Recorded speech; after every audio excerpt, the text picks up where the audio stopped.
because of what's going on right now, like literally this broke. So if you don't mind, I just kind of want to get into it. Obviously, we heard the story of last week, which the leader of Hezbollah, Nasrallah, who was killed, as well as a couple other leaders of the Iranian national, that whole thing took place last week, chaotic. Iran comes back. We're going to do something about it. We're going to attack. Netanyahu gives a speech, which I don't know if you saw Netanyahu's speech to Iran, saying one day we're going to coexist. It's not going to be nasty. It's not going to be ugly. We're going to figure this thing out. This is the speech we'll maybe play it afterwards. But then all of a sudden right now, Rob, a story comes out about Iran launches major missile strike on Israel. This is 5 minutes ago on October 1st. If you want to go a little bit lower to read this, so I think it's a couple hundred of them that were fired. There's 480 projectiles that were fired. This is the report that's coming down. There was a serious attack on us, and there will be serious consequences. Iran's Islamic Revolution Guard Corps said it targeted Israel in response to the killing of Nasrallah and others, according to Iran's semi-official Tanim News. After the barrage of missiles were launched, the Iranian mission to the United Nations said that Tehran carried out a response to the terrorist act of the Zionist regime. So I'll pause right here. How much uglier can this get, Kevin, and what can be done to prevent it at this time? We're talking 40 days before election. Okay. A couple things you first want to look at, because this is just happening right now. This is different than the attack that Iran did in April. Whereas in April, when they sent, and that was the first time ballistic missiles went from Iran to Israel. Never before they'd come from that land. They gave more warning in April. They had more drones going first. So you almost were prepared, but it was an embarrassment to Iran that everything pretty much got knocked down. This is with 15 minutes, 12 minutes warning. But also, if you look, and I'm just getting this information now, so don't hold me to it, but you had the attack in Tel Aviv on the train station. Mm-hmm. It seemed, okay, this is coordinated, this is trying to go all at once. You're coming up on October 7th, the anniversary of the terrorist attack going into Iran, going into Israel. Iran is taking an action back, which I think is a wrong move on their part, based upon what Israel was able to do, taking out a terrorist. The individual he took out was part of the Beirut killing Americans. He's killed Americans before as well. It showed two things if I was Iran and I was thinking right now. To take that terrorist out, they had to go underground. They had to go through concrete to get there, which a lot of people didn't believe is possible. Mm-hmm. The other thing, in April when they attacked, Israel went in and took out the air defense that was before maybe a nuclear facility. So it's telling a very clear message. Iran, if you want to go further, will take out your capabilities in other places. But why would Israel go into Lebanon? Well, they have been fired upon, and a large portion of their population in northern Israel have not been home for months. So all they're trying to do is preventive. You watch what happens with the pagers and with the walkie-talkies. Mm-hmm, mm-hmm. Only went directly to individuals who were there. I mean, they are sophisticated. The Israeli intelligence, October 7th, they missed. This one, they did not. I think having American naval presence there can calm the temperature. You don't want it go to full scale. I don't think you're going to get a peace agreement between now and a short time period. I think once this is done, right now, the early reports, it doesn't seem as though many of these missiles hit facilities. I mean, if you look at the defense system Israel has, the problem being is the number that are coming, you can overwhelm them, right? If you're knocking them out, there's only so many, but if you're sending hundreds, how can you reload and be able to be prepared? You got David Sling and the Iron Dome and others. This is it, Rob. This is the one that just happened, right? Correct. Yeah. But do you know how many got through, Rob? I do not. The latest report I saw was 4 killed. I'm not sure if that was related to the shooting or the bombing, so that's what... Well, the shooting says 6 killed. If you can go to the shooting, I'll read that article. I thought there were 6 or 8 who were either shot or killed in the shooting. The thing you have to remember, too, how these systems work, they have about 24 missiles sitting in them. They identify the weapon or the missile that's coming, and then they predict where it's going to go. So if they predict that this missile is going to land in an open field, they'll let it go. Alone. They'll leave it alone and don't waste. Because if you're an enemy, what you want to do is you send missiles that don't really have much in it, and you overwhelm the system. Then you send the cruise missiles to the others afterwards. But this is where you have to be very sophisticated and use it smart and be able to have the protection. And as you watch some of those pictures, you'll see rockets going up and you see these explosions. That's taking it out. That's going back to Ronald Reagan in the Star Wars, what people had talked about all before. It actually works. And if you've ever been to Israel, you've ever seen them, the people who are running these systems are about 20 years old, 19, and they're about They still work 6 or this 8 of them. effectively. Oh, wait a minute. very. The people who do it, they're 20 years old. Oh, yeah. If you're in Israel, you get out of high school, you serve in the military, women or men. And look, every Congress, I would lead a group of members to Israel. I spoke at the Knesset for the 75th anniversary. It's very important that people understand Middle East, but understand the democracy of Israel and what they stand for and others. And all Israel is doing, remember, the attack on October 7th was greater than 9/11 in America. The number of people killed proportionally, everything about it. So let me ask this. So Ahmadinejad, right? He and I had a conversation, Rob. I don't know how long ago it was when we had a conversation. 2 months ago, 3 months ago. August, we had a conversation. He reached out. So we had a conversation together. Great. And I'm from Iran. I've interviewed the Crown Prince of Iran. They know my politics, which way I lean, Shah Pahlavi, all this stuff. And yesterday, he's being interviewed, and they talk about how this hit took place. I don't know if you saw this clip on what he said. If you want to play this clip, he's claiming that Hezbollah was compromised by Mossad at the top of Hezbollah. But why don't you just play the clip and we'll react to it. Go for it. Mahmoud Ahmadinejad, who was rejected as a candidate for Iran's presidential elections to be held on June 18th, continues to make statements. Most recently, he claimed that the head of the counter-Israel unit in the Iranian intelligence ministry was an Israeli agent. That's pretty. Mahmoud Ahmadinejad, former president of Iran and rejected candidate for the June 18th election, continues his revelations. This time, in an interview, Ahmadinejad said that the highest person in charge of the counter-Israel unit in Iran's intelligence ministry was an Israeli agent. Why should he be with people's contacts? Ahmadinejad said that Israel has influence up to the highest levels of the government, especially in the intelligence and security services. He said that Israel has been able to carry out sophisticated operations inside Iran and has stolen very important nuclear documents from the most sensitive units.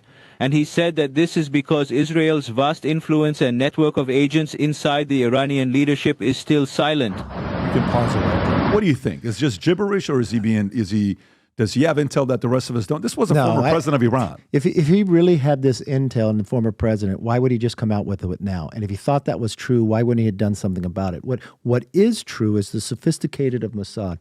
I mean, for them to think of how difficult to be able to set up a company or be a supplier in a company and have you buy all the pagers and the walkie-talkies. What's happening inside, and is exactly what you want to happen there, is they're questioning everything now. They're in fear, right? They don't know who to trust. He's not a light candidate, by the way. So you have to know that the president. He was but internally, like, you know how from the outside we think they're all united.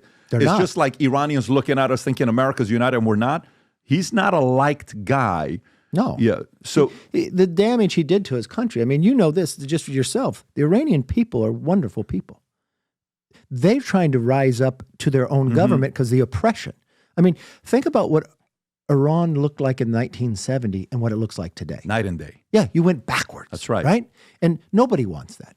But what happened here and why Israel had always, my belief is, why were they part of the pagers and why were they the walkie-talkies? So if war ever did break out, they could break down the chain of command, okay? They didn't want to go when they needed to, but somehow people had found out about it. They began to question it. So the intel and listen. So they had to go when they did. And what's that do is it makes their own leadership not trust one another. Who knew this? Who bought these? How did you know? And the other thing that pops up, you're now seeing You had an Iranian ambassador. What's he doing with a pager, right? He's part of Hezbollah. You're now seeing the people who say one thing and do another. And if you really think about this, why is this day transpiring? You move backwards. Had the Biden administration embraced the Abraham Accords, I don't believe October 7th ever would have happened. Tell me why. Because the Abraham Accords, it made such great strides, and all you needed to do is build and bring Saudi Arabia in. When they ignored it for so long and then started to try to get Saudi Arabia, what did they do? They invaded Iran because they wanted, and Israel, they invaded Israel because they wanted to create a conflict that you couldn't build it together. Mm-hmm. I watched the Biden administration.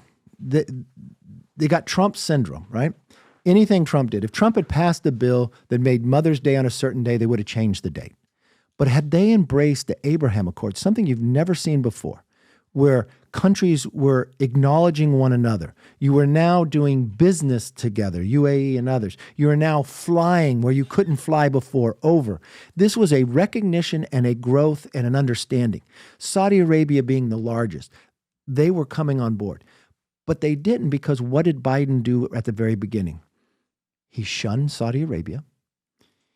We have inside Iran, they were producing 400,000 barrels a day. He let it go to 3 million.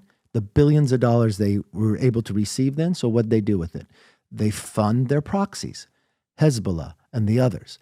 And that going through, watching, and then the misstep in Afghanistan that turned the country in a whole different place. And then if you really look at history, we are sitting today similar to 1938. Tell me the last time you had an axis of evil where you have Russia, you have North Korea, you have China, and you have Iran bounding together. You had Germany, you had another country in Asia, Japan, and you had Italy.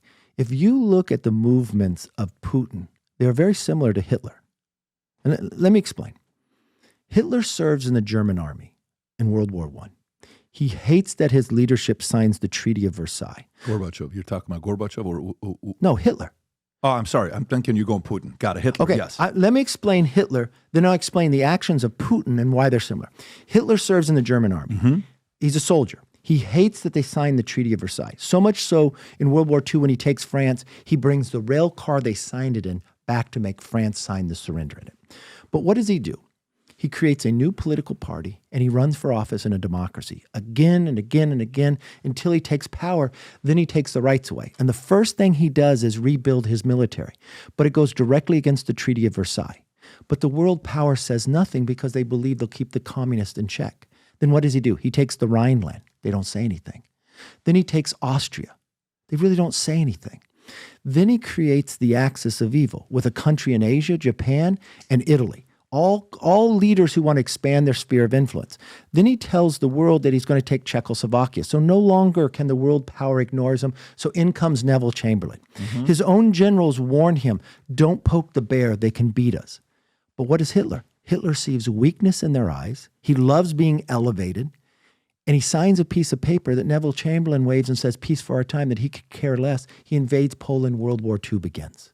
Now compare that to Putin. Putin didn't serve in the Soviet army, but he served in the KGB. He hated that his leadership collapsed to the West. So much so when Gorbachev died a couple years ago, he wouldn't attend the funeral. In this context is Gorbachev. This is what I meant to say earlier. This is Putin, yeah, with right, Gorbachev. I got you, yes. Okay, so Putin does the exact same thing as Hitler. He runs for office in a democracy, and he wins. He becomes president. He respects the Constitution, serves 2 terms, leaves, puts its puppet Medved in, becomes prime minister, then comes back and changes and takes the power. He learns from Hitler that a military makes you strong, but dependency makes you weak. He builds his military by selling his natural resources, right? He's got these old pipelines that go through former Soviet countries like Ukraine and others. He uses the KGB tactics to fund environmental groups to get Merkel and others to buy their natural gas. But when the leadership in Ukraine switches, he no longer wants to pay the dividend. So what does he do? He proposes a new pipeline that goes through no country, that only goes through the ocean, Nord Stream 2. Merkel and everybody says, great, the only country to stand up to it and sanction it is America. Then what does he do? He invades Georgia. He takes Crimea. He takes part of the Donbass. He invades a country in every single presidency except President Trump. And technically, the world powers, we don't do that much. We sanction him. He's still the wealthiest man in the world. Then he watches, as you always get, any new president in America gets challenged. He parks 100,000 troops on the border of Ukraine. But in the Olympics with China, he goes to China and creates the new axis of evil. China, North Korea, Iran, and Russia, all bound to pressure democracies, right? He watches what happens in Afghanistan. Here we are, we haven't had one soldier killed in the last 18, 16 months, 2,500 people there, and Biden ignores the military advice and shrinks it to 900 and missteps, right? We create 13 Gold Star families. When he closed Bagram, that's where the suicide bomber came from. That was the prison from. Well, what happens? He gets his meeting with Biden, the leader of the world power. So Biden comes to see him. Putin loves it. Biden doesn't tell Putin to remove the troops, but you know what Biden does? He lifts the sanctions off Nord Stream 2. So Putin believes that Ukraine would collapse in 2 weeks. Biden believes the same thing, offers Zelensky's a helicopter, but these people fight. And let me give you a little back history. In 2015, after Russia had invaded Ukraine once, I took a bipartisan group there. I come back, I go to the White House, and I go see the person who's in charge of Ukraine, who is then Vice President Biden. I go in the Situation Room, I bring a bipartisan group, and I'm advocating let's sell them javelins. Javelins is a defensive weapon that takes tanks out. Let them defend themselves, right? Biden says, no, Merkel won't like it. Merkel won't like it. And I will tell you, as I'm speaker and as this is taking place before they invade, Biden had called me and says, Kevin, I don't think Putin's going to invade. I really put these tough sanctions. I told him all these tough sanctions on. I said, and I don't play games during this time. I said, Mr. President, I disagree. And this is why I disagree. I believe Putin only looks at the world in black and white. He's like a mafia boss. And Mr. President, this year is the 100th anniversary of the creation of the Soviet Union. What he will do is you need to send weapons, not people. If he views that it will be hard, he won't go. You're giving him a misinterpretation. And then he went through and lifted. Once Putin invaded, Biden called me and said, now, Kevin, you have to understand, sanctions take a long time to work. It was the one thing Gates had always gotten right, Secretary Gates, about Biden. He's always made the wrong foreign policy decision, or when he finally makes the right one, it's too late to get the outcome you desired. This is the USA gear, limited edition for the rest of the year. If you love America, sport this USA gear. On the side, it says Future Looks Bright. On the back, it says Valuetainment. On the side, it's got the American flag. We got the shirts. We got the flip-flops. These are the only flip-flops I wear when I'm at the house and walking the dogs. It feels amazing with the gel in it. So if you love America, if you believe the future looks bright, if you love Valuetainment, click on the link above or below. Go wear some of the gear and tag us because we share the pictures on the podcast all the time. So go to vtmerch.com and place your order. So if you like this clip and you want to watch another one, click right here. And if you want to watch the entire podcast, click right here.